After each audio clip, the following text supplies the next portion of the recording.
Next problem বলছে find the odd man out. So odd man out বের করতে বলছে। তো অড ম্যান আউটে আমাদের প্রথম কাজটা কি হয়, এখানে একটা প্যাটার্ন বের করা। প্যাটার্নটা কি হয় দেখো তো, কোনো প্যাটার্ন আপাত দৃষ্টিতে দেখা যাচ্ছে কিনা। একটা প্যাটার্ন কিন্তু আমি খুঁজে পাইছি। প্যাটার্নটা কি, এই দেখো 61 এর সাথে যদি আমি +6 করি 67 আসে। 71 এর সাথে যদি +6 করি কত আসে, 77 আসে। 77 এর সাথে যদি +6 করি 83 আসে। বাট 76 এর সাথে আমি যদি +4 করি তাহলে আমার 71 আসে। সো এইখানে যদি আমি, আচ্ছা এই প্যাটার্নটা, বাট এই প্যাটার্নটা হচ্ছে না, কাজ করতেছে না এটা। বাট এটা একটা প্যাটার্ন হতে পারতো, বাট এটা কিন্তু হচ্ছে না। কেউ কি এটা করতে পারছো আমাকে বলো তো, যে কেউ এটা এটা কি সলভ করতে পারছো কেউ? না ভাই, এটা এই আমি এরকম ডিফারেন্স বের করছি, বাট হইতেছে আচ্ছা না। হ্যাঁ, হ্যাঁ হচ্ছে না তাই না? না। বাট এখানে এখানে খেয়াল করে দেখো তো যে আর কোনো সিস্টেম ফলো করে কি করা যায় কিনা, কোনো অন্য কোনো প্যাটার্ন কি চোখে পড়তেছে? খলিলুল্লাহ তোমার কোনো চোখে পড়ছে?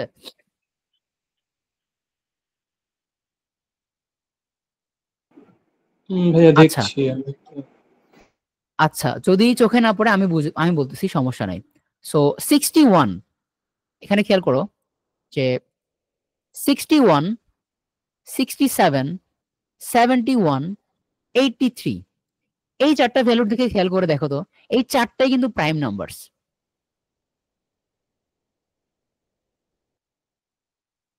প্রাইম, 61ও প্রাইম, 67ও প্রাইম, 71ও প্রাইম, 83ও প্রাইম।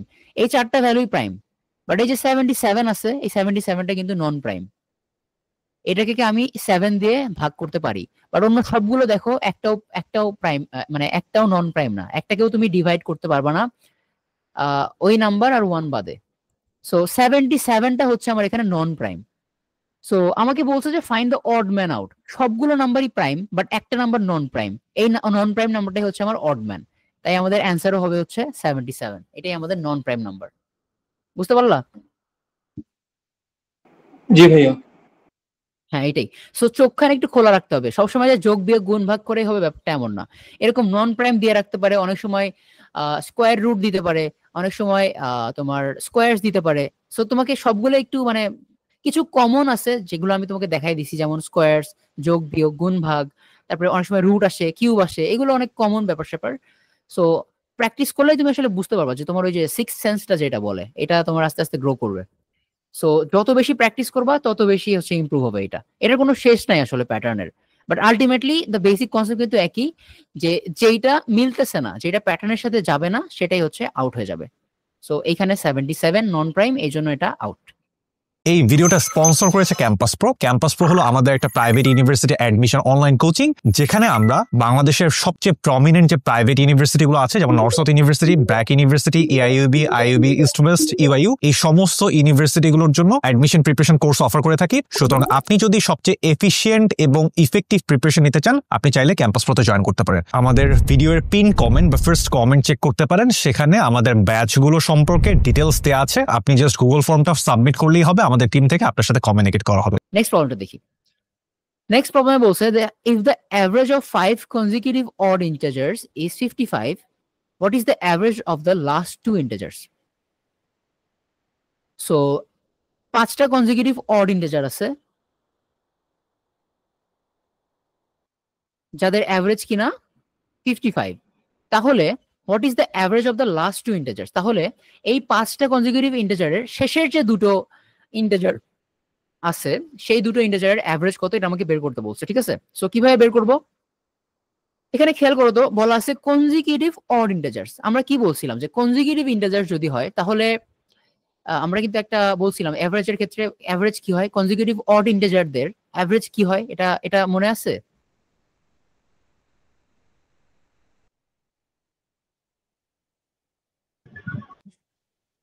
সবগুলো হয় না। বুঝি নাই, আরেকবার বলবো প্লিজ। এভারেজ যেটা মিডিয়াম সেটা না।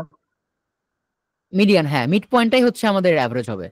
হ্যাঁ, সো যদি আমি দেখি যে কনজিকিউটিভ ইন্টিজার্স আছে, সেটা অড হতে পারে বা বা ইভেনও হইতে পারে, ডাজেন্ট ম্যাটার। কনজিকিউটিভ ইন্টিজার দেখলেই বুঝবা, যদি তোমাকে কনজিকিউটিভ ইন্টিজারের অ্যাভারেজ দেয়া থাকে, এর মানেই হচ্ছে ওই অ্যাভারেজটা মিড পয়েন্টে আছে। বুঝতে পারলাম? যদি মিড পয়েন্টে থাকে, এখন দেখো এটা একটা গেল, তার মানে এইখানে 5টা নাম্বার আছে মোটে, তার মানে এই পাশে 2টা আছে, এই পাশেও 2টা আছে, তাই না?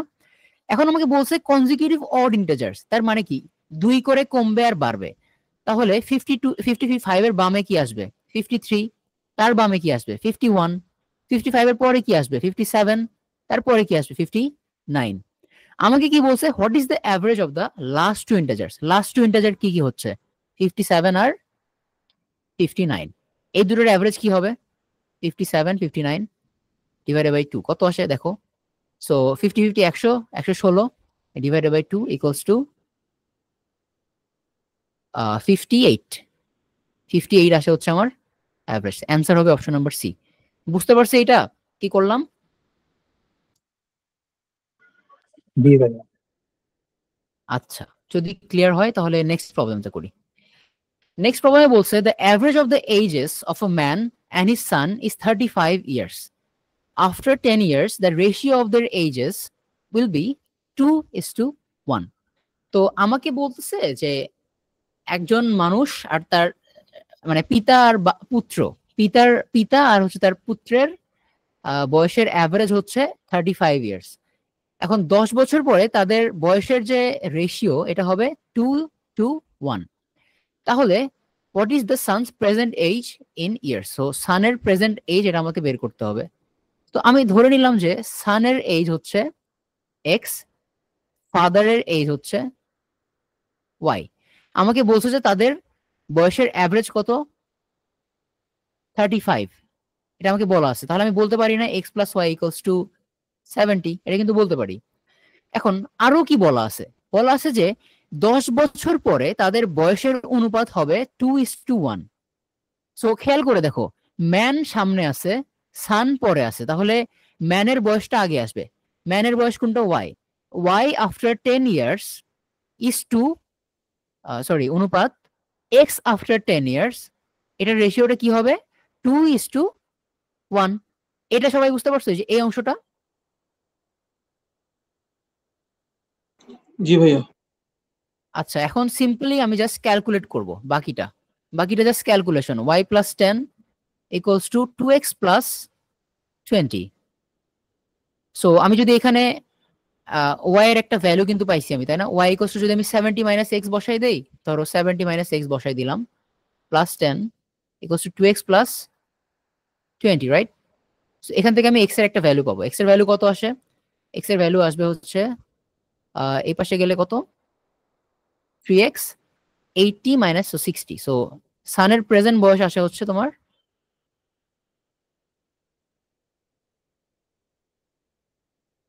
20। অ্যান্সার হবে হচ্ছে অপশন নাম্বার সি। সো এই ইকুয়েশনটা যদি বুঝতে পারো তাহলে বাকি কাজ শেষ। বেসিক্যালি আমি কি করলাম, প্রথমে একটা ইকুয়েশন ফর্ম করলাম, পরে আরেকটা ইকুয়েশন ফর্ম করলাম।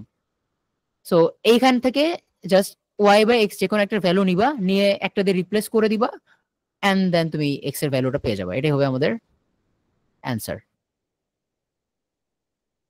ওকে, সো যদি বুঝে থাকো তাহলে আজকে এই পর্যন্তই ক্লাস শেষ করব। শেষ করার আগে তোমাদের আমি একটা প্রবলেম দেখাইছিলাম জিওমেট্রিক প্রোগ্রেশনের, ওইটাতে একটা মিস্টেক হয়েছিল, ওইটা আমি সলভ করে দিচ্ছি।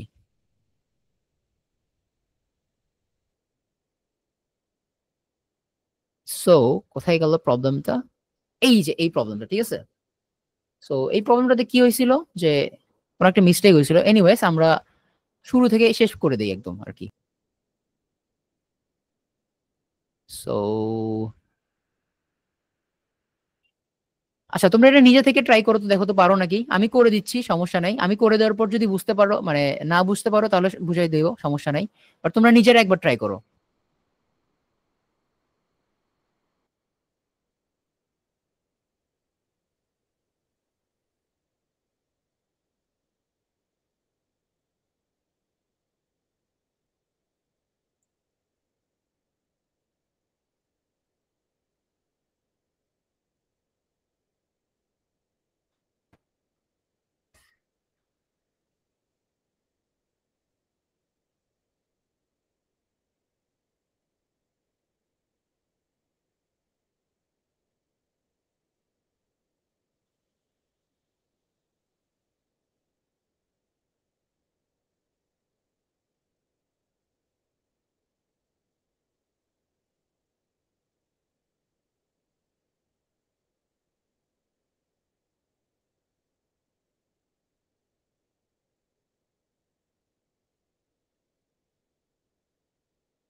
এটা হচ্ছে আমাদের অ্যান্সার, এটাই হচ্ছে আমাদের সাম। অ্যান্সার হচ্ছে 255। আচ্ছা, আমি পুরো প্রসেসটা এক্সপ্লেন করছিলাম, জাস্ট ক্যালকুলেশনে একটা মিস্টেক হয়েছিল। সো এখন ক্যালকুলেশন মিস্টেকটাও ঠিক করে ফেললাম। সো এখন কি বুঝতে পারছো এটা? আমাকে বলো তো, বা কোথাও কনফিউশন থাকলে বলো, তাও আমি বুঝাই দিচ্ছি কি করলাম। এটা কি বুঝতে পারছো? জি ভাইয়া, করেছি। আচ্ছা, সো এখানে আমি যে মিস্টেকটা করছিলাম সেটা হচ্ছে যে আমি 2⁸ আর 2⁸ এই দুটোকে গুলাই ফেলছিলাম, বুঝছো? তো তোমরা এটা গুলাই ফেলো না। এক্সাম হলে স্ট্রেসের মধ্যে কিন্তু এই এই জিনিসগুলো হয় অনেক সময়। সো 2⁸ আর 2⁸ এই দুটো কিন্তু আলাদা। সো এটার ভ্যালু হচ্ছে তোমার 128 আর এটার ভ্যালু হচ্ছে তোমার 255। সো হ্যাঁ, এটা একটু মাথায় রাখো। সো আর কোনো প্রবলেম না থাকলে আজকের মতো ক্লাস এখানেই শেষ করব। And thank you for being with me. So যদি কোনো কোয়েশ্চেন্স না থাকে তাহলে ক্লাস এখানেই শেষ করব। সো এনি কোয়েশ্চেন, যে কোনো কোয়েশ্চেন থাকলে জিজ্ঞেস করতে পারো আজকে।